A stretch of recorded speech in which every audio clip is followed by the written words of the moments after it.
शुरू अल्लाह के नाम से जो बड़ा मेहरबान निहायत रहम वाला है। आइए चलते हैं आज की कहानी की जानिब। वो उम्र में मुझसे बहुत बड़ी थी, लेकिन मैं इनको बाजी बुलाता था।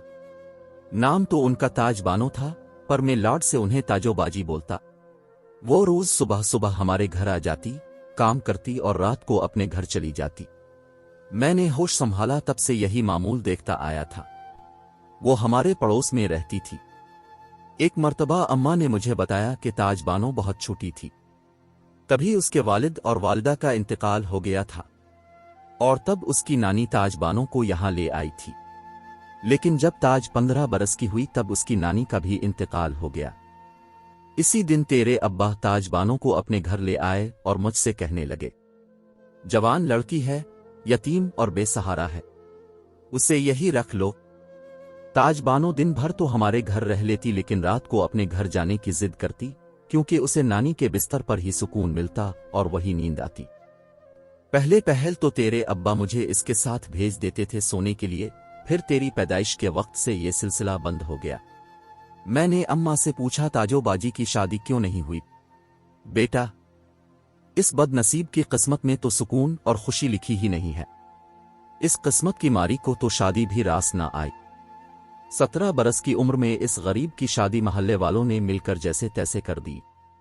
लेकिन किस्मत यहां भी इस गरीब के खिलाफ थी। उसका शौहर शराबी निकला, बहुत तकलीफ देता, मारता पीटता।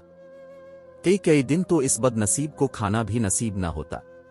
ससुराल वाले भी जालिम लोग थे, वो इस गरीब पर ध्यान ना देते। लोगों के यहां बर्तन कपड़े धोकर गुजर बिसर करती। वो पैसे भी शौहर शराब पीने के लिए ले लेता और इनकार करती तो मारता पीटता। वैसे भी इस बेसहारा का कौन था जो इस बदनसीब की हिमायत करता। कभी कभी तेरे वालिद चले जाते हाल पूछने और कुछ पैसे भी दे आते, वो भी उसका जालिम शौहर जबरदस्ती छीन लेता। रोती पीटती जिंदगी गुजार रही थी कि फिर किस्मत ने इस बेचारी को धोखा दिया और ज्यादा शराब नोशी की वजह से इसके शौहर का इंतकाल हो गया। शादी के 5 माह बाद ही ताज बानो बेवा हो गई। शौहर के इंतकाल के बाद ससुराल वालों ने इसका जीना दूभर कर दिया। तरह तरह की तकालीफ देते, भूखा प्यासा रखते, ताने देते कि हमारा बेटा तेरी वजह से मरा तो मनहूस है, बदनसीब है। जहां जहां तेरे कदम पड़ते हैं वहां बर्बादी छा जाती है। एक दिन तो इसके ससुराल वालों ने हद ही कर दी, इसे घर से ही निकाल दिया और तब से यह गरीब यहीं आकर रहने लगी। अम्मी उदास लहजे में बोली और अपने काम में मसरूफ हो गई। ताजो बाजी बहुत मेहरबान और खिदमत गुजार खातून थी। शक्ल सूरत से भी बड़ी प्यारी लगती। मेरे सारे काम ताजो बाजी ही करती। बचपन से उन्होंने मुझे अपने सगे भाई जैसा प्यार दिया था और एक मां की तरह पाला था। उनकी इतनी दुख और तशद्दुद भरी दास्तान सुनकर मैं एक गोशे में जाकर बहुत रोया। मेरे दिल में इनके लिए इज्जत व एहतराम पहले से भी ज्यादा बढ़ गया। मैं अब हर रोज उनके लिए कॉलेज से आते हुए समोसे आइस क्रीम ले आता और वो अपनी प्यारी सी मुस्कान लिए कहती, बाबा अब मेरी आदत खराब कर रहे हो, और खिलखिलाकर हंस देती। मेरे हाथ से चीजें लेकर मजे ले लेकर खाने लगती। खाते खाते उनकी आंखों में आंसू आ जाते और वो झपट कर मुझे अपने गिले लगा लेती और कहती, बाबा अब मेरे सबसे प्यारे भाई हो। दुनिया में इतना प्यारा भाई अल्लाह पाक ने सिर्फ मुझको दिया है। और एक झटके से अलग करके उठकर दौड़ पड़ती अपने आंसू छुपाने के लिए। मैं कॉलेज जाने की तैयारी कर रहा था, तभी बाहर से अम्मा की आवाज आई, बेटे तुम्हारा दोस्त फैयाज आया है, अम्मा उसे अंदर भेज दें। मैंने शर्ट पहनते हुए कहा और ताजो बाजी से बोला, बाजी आपको अपने नए दोस्त से मिलवाता हूं। फैयाज कुछ दिन पहले ही अपनी फैमिली के साथ इस शहर में आया था और मेरे कॉलेज में दाखिला लिया था और इन दिनों में हम गहरे दोस्त बन गए थे। फैयाज उनसे मिलो, ये मेरी सबसे प्यारी बहन ताजो बाजी और ये मेरा दोस्त फैयाज। ताजो बाजी मुस्कुराई, फैयाज भी मुस्कुराया और बोला, बाजी अब से स्पेशल मिलने आऊंगा, अभी कॉलेज के लिए देर हो रही है। फैयाज बहुत खुश था, बार बार ताजो बाजी का तज़किरा छेड़ रहा था। उनके बारे में हर बात जानने की कोशिश कर रहा था, उनकी तारीफें किए जा रहा था। ताजो बाजी ऐसी, ताजो बाजी वैसी, ताजो बाजी यूं, ताजो बाजी तू। میں نے کالر اچکاتی ہوئے طریفی انداز میں کہا، بہن کس کی ہے آخر؟ فیاض بولا، اب میری بھی بہن ہے۔ تب میں نے تاجو باجی کی ساری حقیقت فیاض کو بھی بتا دی۔ سن کر فیاض کی آنکھیں بھر آئیں۔ اتوار کو اچانک فیاض میرے گھر اپنی پوری فیملی کے ساتھ وارد ہو گیا۔ میں حیرت سے فیاض کی جانب دیکھ رہا تھا اور وہ شرارتی انداز میں مسکرایا جا رہا تھا، اور پھر اس نے جو کہنا شروع کیا اس پر مجھے اپنے کانوں پر یقین ہی نہیں آ رہا تھا۔ وہ اپنے بڑے بھائی کی طرف اشارہ کر کے بولا، یہ میرے بڑے بھائی اظہر بھائی ہے، میں ان کے رشتے کے لیے آیا ہوں، تاجو باجی کے لیے۔ میں، اماں، ابو حیرت اور خوشی سے فیاض کی طرف دیکھے جا رہے تھے۔ میری آنکھوں سے آنسو بہنے لگے۔ میں نے آگے بڑھ کر فیاض کو گلے لگا لیا۔ اماں اور ابو کی آنکھیں بھی بھر آئیں۔ جیسے ہی تاجو باجی ہمارے گھر آئے میں نے انہیں گلے لگا لیا۔ تاجو باجی بولی، بڑا پیار جتا رہے ہو شامی بابا، کیا کوئی بڑا کام نکالنا ہے اپنی تاجو باجی سے؟ ہاں باجی، بہت بڑا کام نکالنا ہے۔